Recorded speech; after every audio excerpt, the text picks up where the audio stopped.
Hello students, देखिए यहाँ पर एक क्वेश्चन दिया हुआ है। A solid cylinder is given a velocity v naught. ठीक है, ये एक सॉलिड सिलेंडर है, देख रहे हैं यहाँ पे। और इसको एक वेलोसिटी दिया गया है वी नॉट का, and angular speed omega naught. Angular speed कितना है? ओमेगा नॉट से घूम रहा है in anti clockwise direction. And then it is placed gently on a very long rough plank. मतलब ये जो प्लैंक है ये रफ है, ऊपर वाला सरफेस, लेकिन ग्राउंड के साथ ये ग्राउंड हमारा क्या है? स्मूथ है। ठीक है, ऊपर वाला सरफेस प्लैंक का रफ है। Initially at rest, plank initially rest पे था, as shown in the figure. Then choose the incorrect statement. गलत कौन सा वो चूज करना है। तो पहला ऑप्शन है दैट फर्स्ट ऑप्शन क्या कह रहा है? दैट फर्स्ट ऑप्शन कह रहा है the friction force on the disc is in the backward direction till pure rolling starts. देखिए, अगर प्योर रोलिंग स्टार्ट हो जाएगा तो जो आपका सिलेंडर है और जो प्लैंक है उसके बीच में कोई भी स्लिपिंग नहीं होगा। अभी होगा क्योंकि अभी रोलिंग नहीं है। देखिए, ये जैसे ये आपका हो गया आपका सिलेंडर,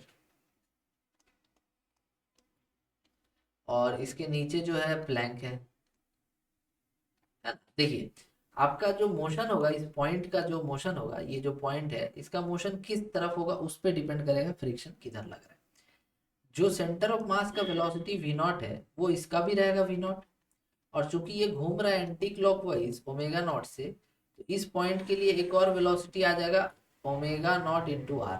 ये हो जाएगा ड्यू टू रोटेशन और ये ड्यू टू ट्रांसलेशन। तो ये जो पॉइंट ऑफ कांटेक्ट पी है ना, इसका वेलोसिटी टोटल हो जाएगा v naught plus omega naught r. ये किधर होगा? आगे की तरफ। तो जब इस पॉइंट ऑफ कांटेक्ट का वेलोसिटी आगे की तरफ है और प्लैंक हमारा रेस्ट पर है, तो प्लैंक रेस्ट पे है और इस पॉइंट को आगे जाना है, तो प्लैंक के रिस्पेक्ट में ये आगे चल रहा है। दैट मीन्स कि फ्रिक्शन अभी बैकवर्ड लग रहा है। तो ये सही ऑप्शन, फर्स्ट ऑप्शन हमारा क्या करेक्ट है। चलिए बी देख लेते हैं। The friction force between the disc and the plank is kinetic in nature till pure rolling starts. अब स्लिपिंग हो रहा है भाई, तो काइनेटिक फ्रिक्शन ही होगा ना। काइनेटिक फ्रिक्शन कब लगता है? जब हमारा स्लिपिंग का टेंडेंसी होता है तब। स्टैटिक कब लगता है? जब दोनों के बीच में स्लिपिंग का टेंडेंसी होता है लेकिन दोनों के बीच में स्लिपिंग हो नहीं रहा होता है। काइनेटिक में दोनों के बीच में स्लिपिंग होता है। ठीक है, लिमिटिंग जो होता है वो मैक्सिमम वैल्यू होता है फ्रिक्शन का। तो ये भी हमारा सही है, C. The total momentum of the system is conserve. देखिए, टोटल मोमेंटम यहाँ कंजर्व नहीं होगा, क्योंकि टोटल मोमेंटम तभी कंजर्व होता है जब नेट एक्सटर्नल फोर्स हमारा जीरो हो। देखिए, यहाँ पर एक्चुअल में अगर आप देखेंगे भी ना, तो इसका इनिशियल मोमेंटम जो था, इनिशियल मोमेंटम केवल और केवल किसके पास है? लीनियर मोमेंटम की बात की थी। टोटल मोमेंटम ऑफ सिस्टम मतलब डिस्क और प्लैंक का जो लीनियर मोमेंटम है वो कंजर्व बोल रहा है। नहीं, ऐसा नहीं होगा। क्यों नहीं होगा? क्योंकि जब आपका शुरू में इस डिस्क को इसके ऊपर, सिलेंडर को इसके ऊपर रखा गया है, तो इस सिलेंडर का जो वेलोसिटी है वो वी नॉट है। ये ड्यू टू फ्रिक्शन, फ्रिक्शन अगर देखेंगे तो फ्रिक्शन के चलते ये धीरे धीरे कम होगा।